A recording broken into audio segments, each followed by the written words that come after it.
മസലുൽ മുഅ്മിനി ഫിൽ മസ്ജിദി, പള്ളിയിൽ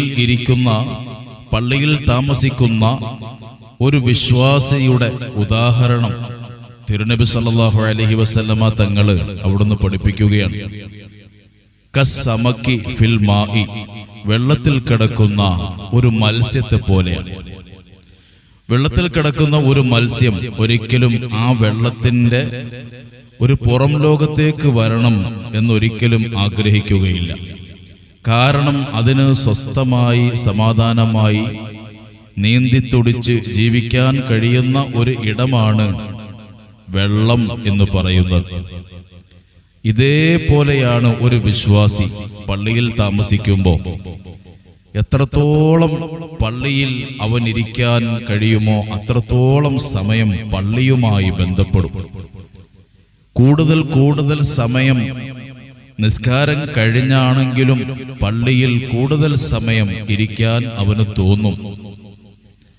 7 വിഭാഗം ആളുകൾക്ക് നാളെ അർശിന്റെ തണലുണ്ട് എന്ന് തിരുനബി സല്ലല്ലാഹു അലൈഹി വസല്ലമ തങ്ങൾ പറഞ്ഞിട്ട് ആ 7 വിഭാഗത്തിൽപ്പെട്ട ഒരു വിഭാഗമായി നബി സല്ലല്ലാഹു അലൈഹി വസല്ലമ തങ്ങൾ 7 വിഭാഗം ആളുകൾക്ക് അർശിന്റെ തണല് നാളെ ലഭിക്കുമെന്ന് അവിടുന്ന് പഠിപ്പിക്കുന്നു. ആ 7 വിഭാഗത്തിലെ ഒരു വിഭാഗമായി മുത്തുനബി തങ്ങൾ എണ്ണിപ്പറഞ്ഞത് വറജുലുൻ ഖൽബുഹു മുഅല്ലഖും ബിൽ മസ്ജിദി, ഹൃദയം എപ്പോഴും പള്ളിയുമായി ബന്ധപ്പെട്ട് കിടക്കുന്ന ഒരു മനുഷ്യൻ. അവന്റെ ഹൃദയം എപ്പോഴും പള്ളി എന്ന ചിന്തയാണ്. ബാങ്ക് കൊടുക്കുമ്പോ അതിനു മുന്നേ പള്ളിയിലേക്ക് പോകണം. നിസ്കാരം കഴിയുമ്പോ കുറെ സമയം കൂടി പള്ളിയിൽ ഇരിക്കണം. ഇങ്ങനെ ഹൃദയം എപ്പോഴും പള്ളിയുമായി ബന്ധപ്പെട്ട് നിൽക്കണം. അങ്ങനെ ആഗ്രഹിക്കുന്ന ഒരു മനുഷ്യന് നാളെ അർശിന്റെ തണലുണ്ടെന്ന് മുത്തുനബി സ്വല്ലല്ലാഹു അലൈഹി വസല്ലമ തങ്ങൾ അവിടുന്ന് പഠിപ്പിച്ചിട്ടുണ്ട്. എന്നിട്ട് തിരുനബി സല്ലല്ലാഹു അലൈഹി വസല്ലമ തങ്ങൾ പള്ളിയിലിരിക്കുന്ന ഒരു വിശ്വാസിയുടെ ഉപമ പറഞ്ഞു കഴിഞ്ഞതിന് ശേഷം അതേ നാവുകൊണ്ട് കപട വിശ്വാസിയുടെ ഉദാഹരണം കൂടി പറയുകയാണ്. വമസലുൽ മുനാഫിഖി ഫിൽ മസ്ജിദി, പള്ളിയിലിരിക്കുന്ന ഒരു കപട വിശ്വാസി, ഒരു മുനാഫിഖായ മനുഷ്യൻ, അവൻ കത്തൊയ്രി ഫിൽ ഖഫസി, കൂട്ടിൽ കിടക്കുന്ന ഒരു പക്ഷിയെ പോലെയാണ്.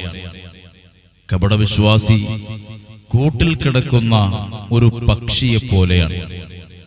ആ കൂടിന്റെ വാതിലൊന്ന് തുറന്നു കിട്ടിയാൽ എത്രയും പെട്ടെന്ന് പറന്നങ്ങു പോകണം എന്ന ചിന്തയല്ലേ ആ കൂട്ടിൽ കിടക്കുന്ന പക്ഷിക്കുള്ളത്?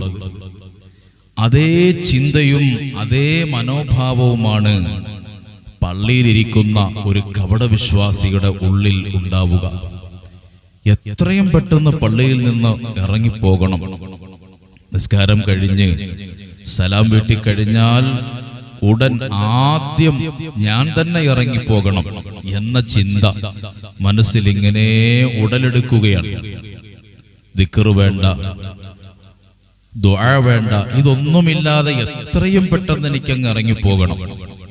ഈ ഒരു ചിന്ത മുനാഫിഖിന്റെ ഹൃദയത്തിൽ നിന്നാണ് ഉണ്ടാകുന്നത്. കപടവിശ്വാസിയുടെ ഹൃദയത്തിൽ നിന്നാണ് ഉണ്ടാകുന്നത്. നമുക്കാർക്കും അങ്ങനെ ഒരു ചിന്ത വന്നുകൂടാ. കാരണം ഖുർആൻ അല്ലാഹു തആല പറയുന്നുണ്ട്, ഇന്നൽ മുനാഫിഖീന, കപടവിശ്വാസികൾ നാളെ നരകത്തിന്റെ ഏറ്റവും അടിയിലെ അറ്റത്തെ തട്ടിലാണ് അവർക്ക് വസിക്കാൻ കഴിയുക. ഒരിക്കലും കരകയറാൻ പറ്റാത്ത ആഴത്തിന്റെ അടിത്തട്ടിലാണ് കപടവിശ്വാസിക്ക് നരകത്തിൽ സ്ഥാനമുള്ളത്. പരിശുദ്ധമായ ഖുർആൻ നമ്മളെ ഓർമ്മപ്പെടുത്തുകയാണ്. അപ്പൊ കപടവിശ്വാസത്തിൽ നിന്ന് നമ്മൾ മാറി യഥാർത്ഥ വിശ്വാസിയായി, യഥാർത്ഥ മുഅ്മിനായി ജീവിക്കാൻ നമുക്ക് കഴിയണം. അതിനു വേണ്ടി നമ്മുടെ ഹൃദയത്തെ ധൈര്യപ്പെടുത്തിയെടുക്കണം. അതിന്റെ ഒരു ലക്ഷണമാണ് ഈ പറഞ്ഞത്. അല്ലാഹു തആല ഖബൂൽ ചെയ്യുമാറാകട്ടെ.